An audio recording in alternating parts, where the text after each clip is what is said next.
জুলাইয়ে যারা শহীদ হয়েছে তারা নিঃসন্দেহে এই প্রজন্মের সর্বসেরা সন্তান। তাদের আত্মত্যাগ, তাদের আদর্শ এগুলো বুকে ধারণ করে আমরা আগামীর নতুন বাংলাদেশ বিনির্মাণ করার স্বপ্ন দেখি।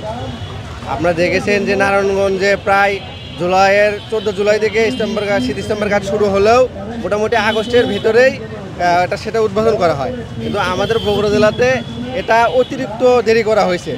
অথচ আমাদের বগুড়া জেলাতে দেখেন প্রায় 16 জনের উপরে শহীদ হয়েছে। বগুড়া জেলায় এত মানুষ শহীদ হয়েছে, এত মানুষ আহত হয়েছে। জুলাই আন্দোলনের বগুড়ার আন্দোলন দেখে মানুষ আশা পাইছে যে হাসিনা চলে যাবে। তো সেই জায়গাতে এই শহীদ মিনার করতে অনেক দেরি হলো। আগস্টে আন্দোলনের মধ্যে আমাদের বগুড়াতে যে সকল শহীদ ভাইয়েরা তাদের জীবন দিয়ে আমাদের এই স্বাধীন একটা বাংলাদেশ দিয়েছেন, তাদের আত্মার মাগফিরাত কামনা করছি। সেই সাথে তাদের স্মৃতি ধরে রাখার জন্য বগুড়া জেলা প্রশাসককে আমি বগুড়াবাসীর পক্ষ থেকে ধন্যবাদ এবং কৃতজ্ঞতা প্রকাশ করছি। আমাদের বগুড়ার শহীদ ভাইদের স্মৃতিচারণকে ধরে রাখার জন্য বগুড়ার প্রাণকেন্দ্র সাতমাথায় মুজিব মঞ্চকে উচ্ছেদ করে আমাদের শহীদের স্মরণে একটি জুলাই স্মৃতিস্তম্ভ স্থাপন করেছে।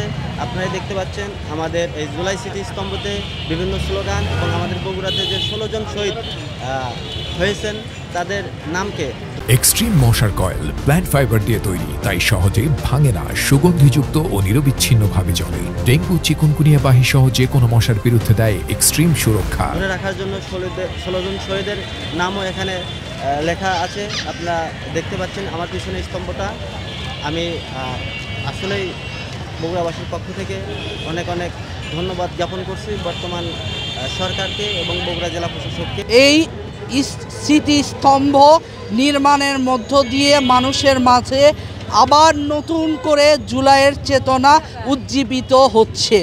যে মানুষ সেই সময়ে গত বছরের জুলাই মাসে কিভাবে আন্দোলন করেছিল, কি তাদের প্রত্যাশা নিয়ে আন্দোলন করেছিল, তাদের চাওয়া পাওয়া কি ছিল, সেই নিয়ে আজকে যখন জুলাই স্মৃতিস্তম্ভ নির্মিত হয় তখন আমাদের সামনে সেই আগের যে গত বছরের স্মৃতিগুলো রয়েছে এই স্মৃতিগুলো আমাদের চোখের সামনে স্মৃতিচারণ হচ্ছে।